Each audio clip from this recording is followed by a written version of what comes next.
Sandra. My name is Alan. I'm Pam. I'm Lilo. I'm Elianis. And I'm Stephanie.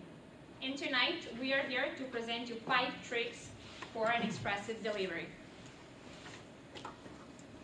Here is our agenda for tonight. First, I will go ahead and explain you why we choose the animated cartoons for our presentation.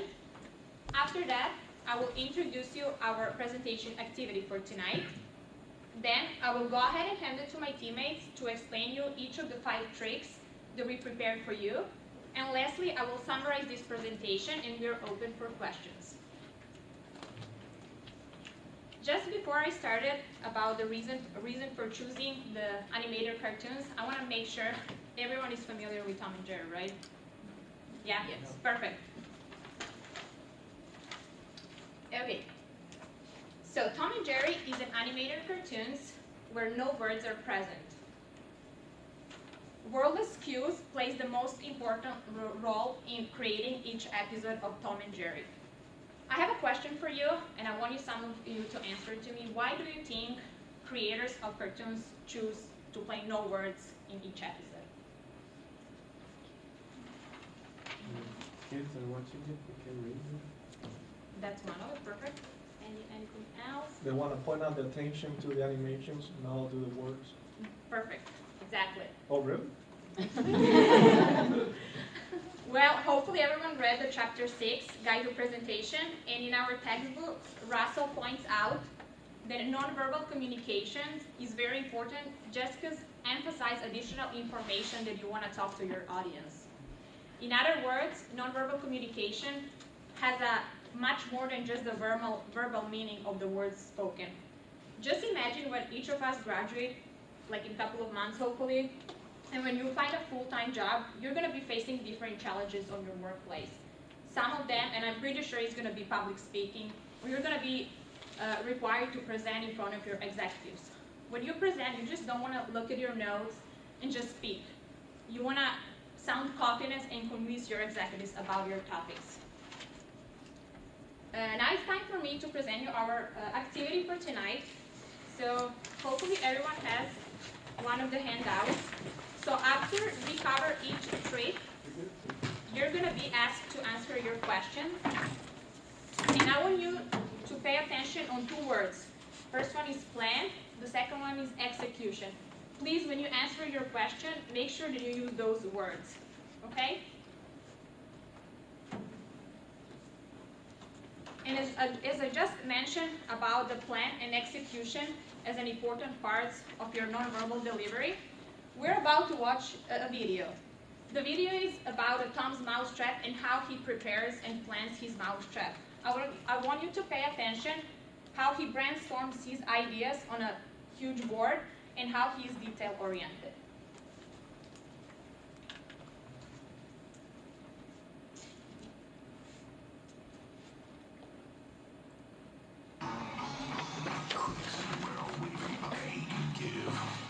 If I don't take a stand, who will?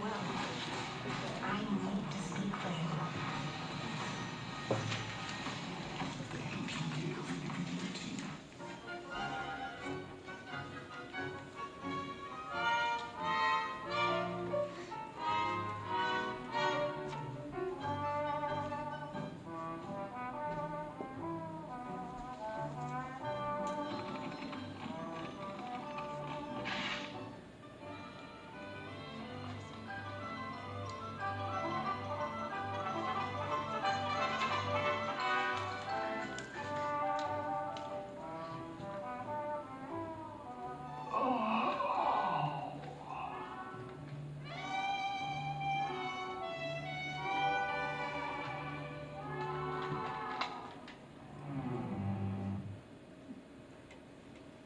So this video showed you that planning is not an easy process, but it's definitely necessary for your successful presentation.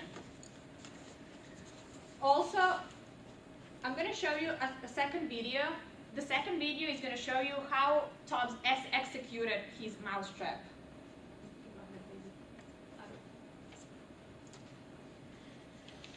And what I want you to focus on the second video is about the outcome of his mousetrap.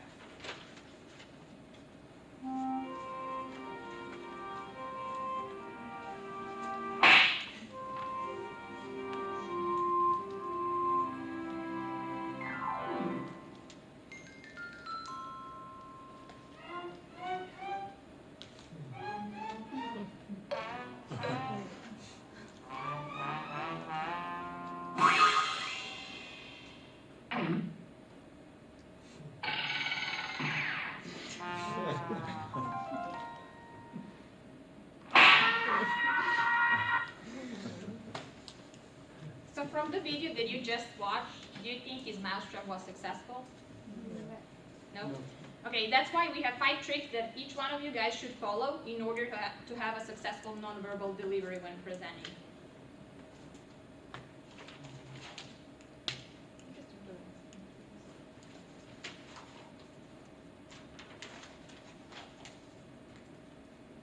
Perfect. So our first trick is that you have to take advantage of your space. The second one, you have to make a methodical movements. The third one is you have to improve your vocal delivery. The fourth one is you have to rehearse your content. And the last one is to manage your nerves. So now I will go ahead and pass it to Alan, and he's going to show you how to properly use the space where you're presenting. Thank you, Sandra. How are you guys doing tonight? Okay. Good. So tonight I want to discuss with you a plan on how to manage your space, and also going to teach you guys how to execute that plan. So before we go into the plan, and before you start presenting, you need to ask yourself 2 important questions. One of the questions is, in what setting are you presenting in? Meaning, in what room you're in, and how much space have you been given? So once you have an answer to those 2 questions, you'll be able to start the plan. So the first step is consider the room setup. So if you refer to the picture on the slide, you can see that there are 4 different room setups there. You can have a U-shaped room, a classroom setup, a theater and or round table setup. It's very important that you know what room you're in, because then you'll be able to determine how much space you have to work with in your presentation. The next step is to analyze the space. So when you analyze the space, I don't mean to just come into the room and look at it. You need to actually get familiar with the space. This will help you be able to execute the next step, because the next step is actually choreograph your movements. So if you know your space, you'll be able to actually plan where you're going to move. Again, the third step is choreograph your movements. And although choreographing your movements may seem like your presentation is staged, with good rehearsal, you'll be able to execute and make it look natural. So moving on to the next step, and how to execute your plan. So to execute the plan and to control the room, there are 3 points that you need to follow. The first one's going to be identify the starting position. So when you determine the room that you're going to present in, you'll be able to determine where your starting position is. That position is actually called the power position. So what is the power position? So the power position is the place you're going to start and where you're actually going to relay your key message of the presentation. Generally, you want to stay in your power position for about 1 minute. Once that 1 minute mark has come across, you can actually start moving around. And yes, it is okay to move while you're presenting. So the next step is work the room.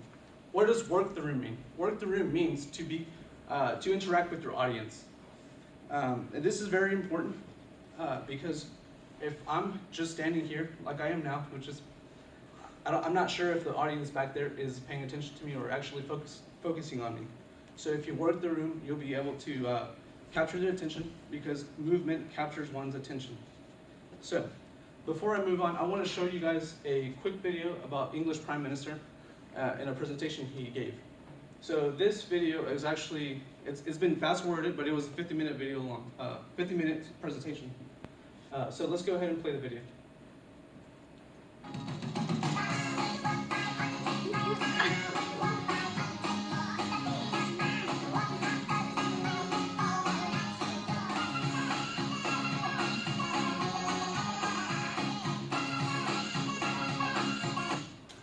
So I don't like the music, but so the English Prime Minister, it said that he covered 1.3 miles in just that presentation alone for how much he moved in that room. So what I wanted to teach you guys on this is that's not what you want to do when you present, okay? So it's not a proper way of working the room. In fact, if you're not going to properly work the room, you should better just stay in your power position and you'll be safe. So the next step is actually set position markers. What do I mean by that? By setting position markers on your floor with some tape, you'll be able to actually hand-in-hand work with your choreography and know where you're going to step. You're going to know when to stop and And yeah, so I want to demonstrate to you guys how this should be done. So I'm going to go ahead and say my power position right now. And I'm going to pretty much summarize my section. So I'm going to stay in power position. First is, hi, I want to talk to you guys about controlling your space and how you can use your space effectively. Now, the first step in doing this is identifying your position. By identifying your position, you'll be able to relay your key message. Next, I want to tell you about working the room. By working the room, you're engaging your audience. Lastly, I want to tell you to set your position markers. Position markers are really helpful in determining where you're going to step and when you're going to stop. Now, before I do move on, I want to read to you guys on that little sheet you received at the beginning of the activity. If you guys could read the first question and answer the question to yourselves. For your next presentation, which execution would you implement to take advantage of your space? And you have about 30 seconds.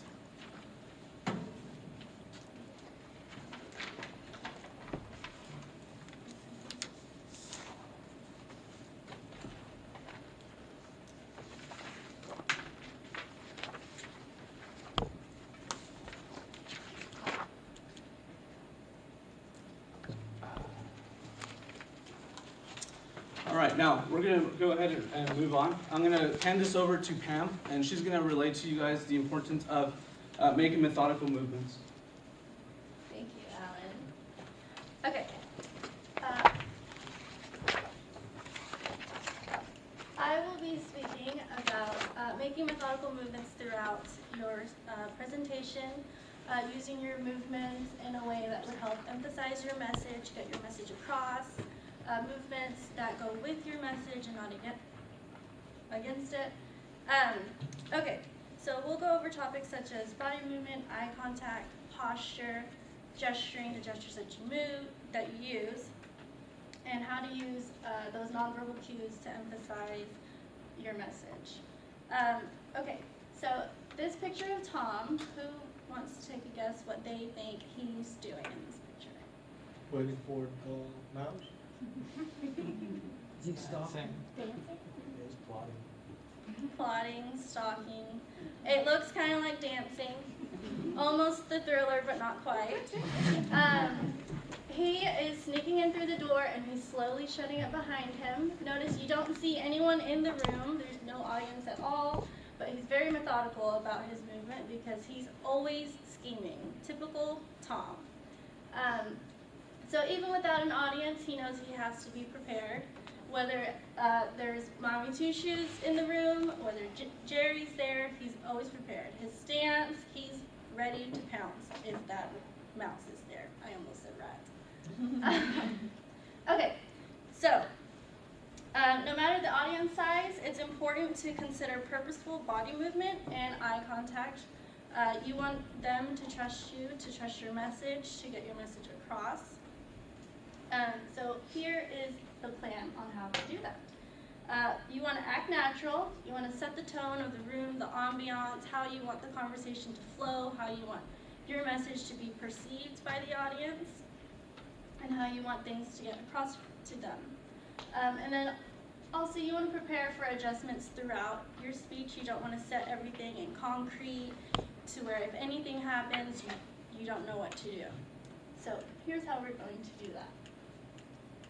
Okay, first, my first plan was to act natural. So what does that mean? If someone tells you to act natural, what do you think?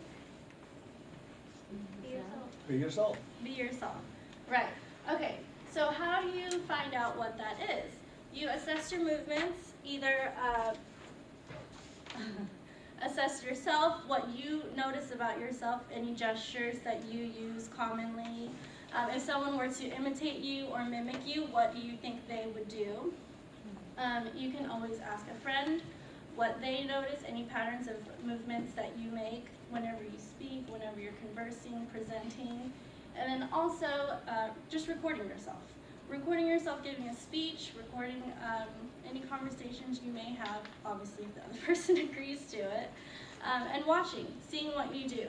What do you do with your hands, right? Talladega Nights. I don't know what to do with my hands whenever he's giving a reporter his answer. You just want to hone in and fine-tune your body movements, things that you do naturally. Is that something that you like about yourself? Do you like that you wave your arms around when you talk, that you make big gestures? Maybe you're more of an intimate person, you like to keep it close to you, keep things subtle, and you also want it to match what your message is. So you want to coordinate the two, choreograph the two to go together. Okay, so after you assess your natural patterns, you can improve upon them by watching other people's speeches, attending speeches, pick up on nonverbal cues that other people use that are effective that you can adopt, and by practice you can make that your new natural. Okay.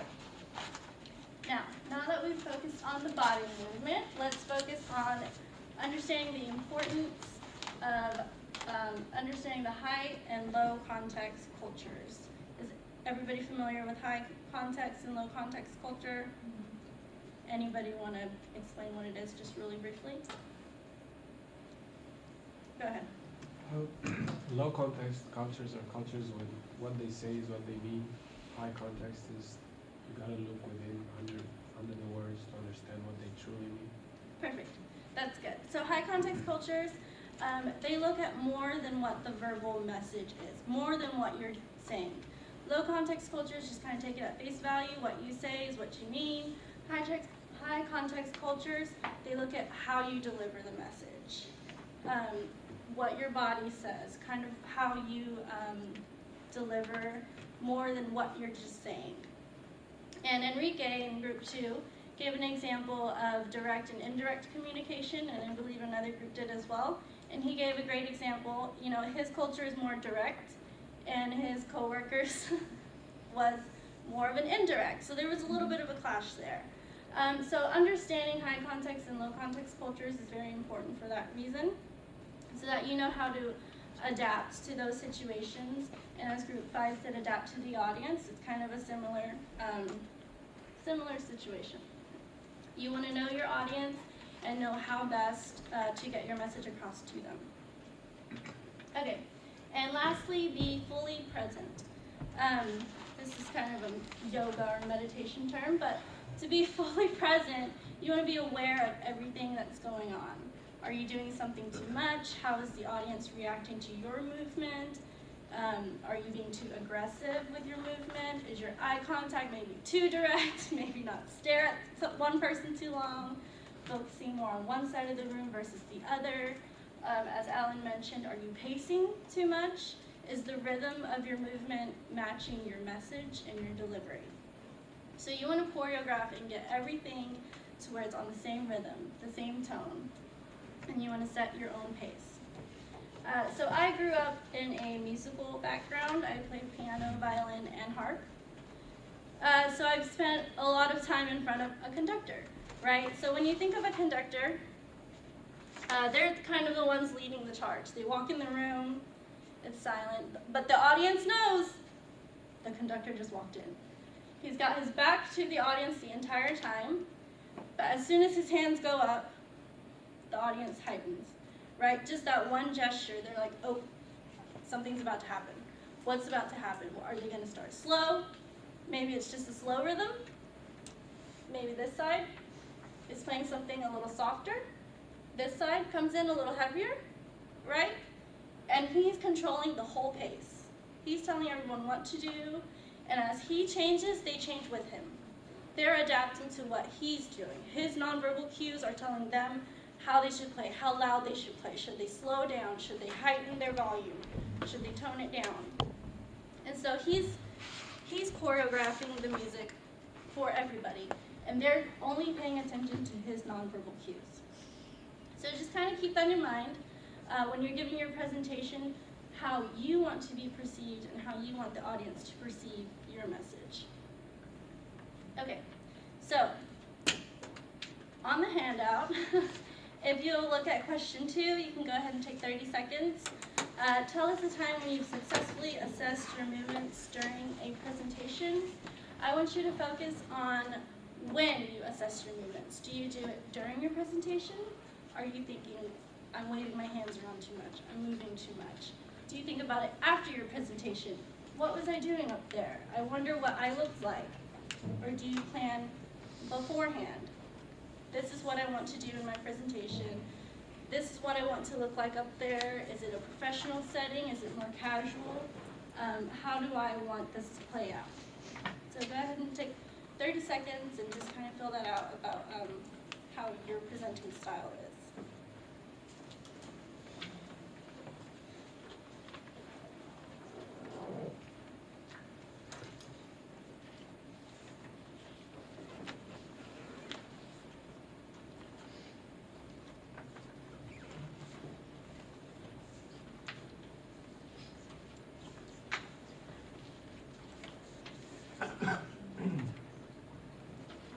Okay, now that we've discussed body movements and nonverbal cues, I'll pass it to Lilo, who's going to discuss vocal delivery.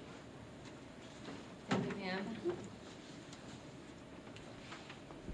Alright, so Pam briefly mentioned how vocal delivery has a lot to do with your being fully present. And today I wanted to show you guys how you can improve on your vocal delivery using the 5 Ps. And to start out, here's our plan. So first, we must be passionate. Passion is the strong, uncontrollable emotion that we have as humans. Perfect the pitch.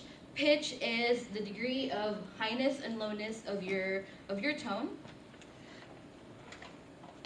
Third, control the space. Control the pace. Pace is the rate of delivery. Next is you pause for impact.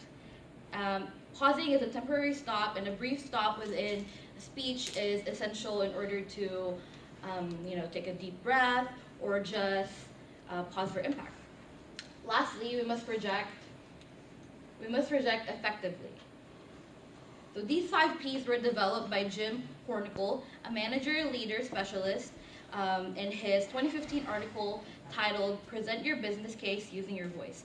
In this article, he highlighted about the 5 Ps and how utilizing these 5 Ps will help you in your business career or your education whenever you're presenting to others.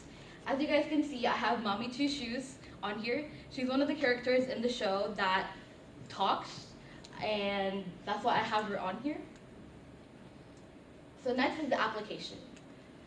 So first, tell a story. In order for us to be passionate, we have to talk about something that interests us, and Team 4 did this, or Team 4 mentioned that when we create a story, when we create an interesting story, it releases chemicals in our audience's brain that help them focus and help them more be engaged.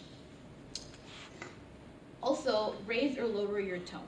So pitch has a lot to do with inflection. Inflection can be triggered by emotions. And if you guys aren't actors, if you guys are having a hard time delivering emotions and triggering such emotions in your presentation, just do this trick where you start off a sentence on a high note and then gradually lower your note as you end the sentence. Like, for example, "Hi everyone, my name is Lilo, and I will be talking to you guys about how to improve your vocal delivery." So you can work on that. Also, you must speed up or slow down. So your pace has a lot to do, or your pace can help your audience process what you just said. And if you're speaking in such a fast rate, they may not be able to comprehend and analyze what you just said. So in order to counter speaking fast, we must slow down. So how do you slow down? First, or a good example would be to enunciate. If I were to say supercalifragilisticexpialidocious, you guys may not be able to tell if I said all those syllables correctly. But if I slow it down and enunciate every single syllable, supercalifragilisticexpialidocious, my tone or my pace slows down naturally. And if you guys are having issues with your pace, make sure you to enunciate each time you're having issues with that. Also, learn to pause. So pausing may not be as important just because it's sort of normal and we know to pause whenever we're speaking. But whenever whenever we give out important details about a topic that we're discussing, it's important to pause in order for whatever we say next seem more important. Like, whenever you guys tell a joke, you don't go ahead and say the punchline right away, right? So what do mouse or what do cats eat for breakfast? Rice Krispie treats. Also, we need to adjust our volume. So our volume can be adjusted in the way or in how we stand ourselves or how we stand in a presentation. So for example, if I stand like this, I am able to project my voice to everyone in the room. However, if I were to stand like this, I would only be able to talk to people on this area.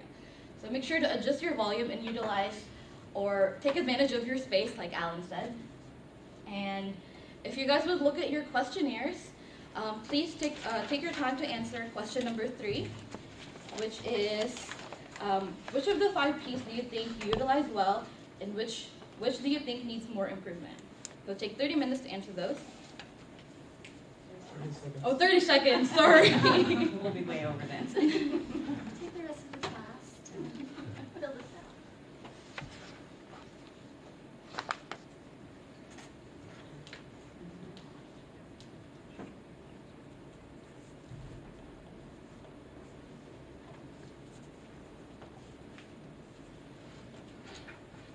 All right, everyone. So now, here's Ileana to talk to you guys about how to rehearse your content. Thank you, Lilo. Tonight I'm here to teach you about how to rehearse your content. Like Lilo said, I want you to accomplish a successful nonverbal delivery.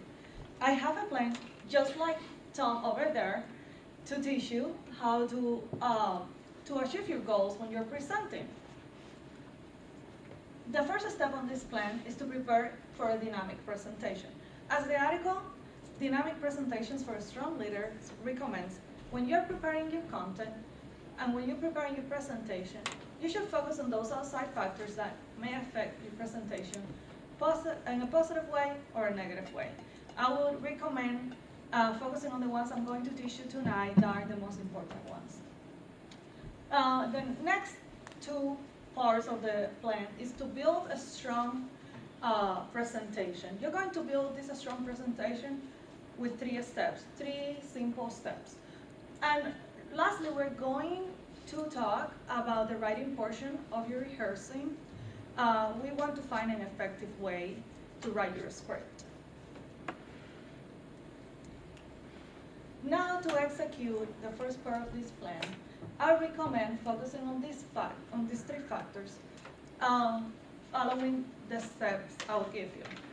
First of all, ask yourself, is my presentation taking place in the morning or at night? Knowing when the presentation is taking place and where it's taking place will help you be there on time, be better prepared, and relax when the crowd shows up. Also, the time of the day that the presentation will take place will help you define the tone and the length of your presentation. Next, discover your audience. This is the most important one. You have to know your audience background. What is their culture? What is their academic background? What is their age range? She applied that here, Pam applied that when she asked the question, do you know high content and low content? She knows we all been through that class, IMS, where we learned that, and everybody could answer that question. This is why this is important. So for your presentation to be effective, you have to know what your audience knows and what they don't know, the questions they'll be able to answer and the ones that they won't be able to answer. Also, knowing how many people will be present will help you be more confident when you present. You may be someone who is 100% comfortable talking to large crowds, or you might be like me. I need more preparation to get up here and talk to you guys, because you're a large crowd. So knowing ahead of time will help you be better prepared. Now, to execute the second part of my plan, I will recommend to build your presentation with these 3 steps. Start with brainstorming. Write down all topics and ideas that come to your mind. not in any specific order. Don't worry about completing a thought. Just write down everything on small cards. Then, I would recommend categorizing your ideas. Categorize those cards into different categories in a logical order that will make sense when you're presenting, and that your audience will be able to follow. Then develop a mind map. Here you can see on that picture a mind map. As you can see, this is a strategy to organize your ideas and develop your thoughts. This is an easy way to brainstorm without worrying about the structure, because it actually helps you visually structure your presentation. Next, and the last part of our plan, we're going to make our text easy to read. How are we going to do this? Using an easy to read, large font, leaving spaces in between the lines. Additionally,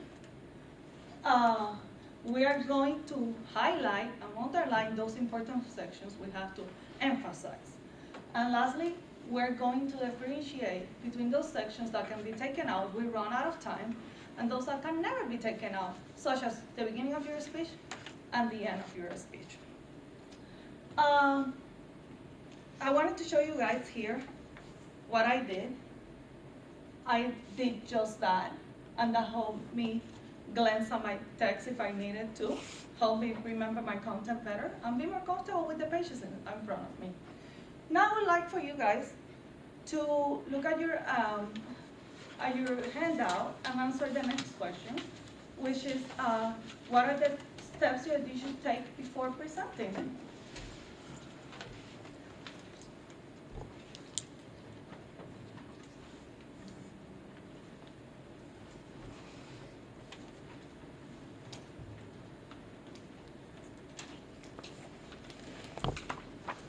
Are we almost done?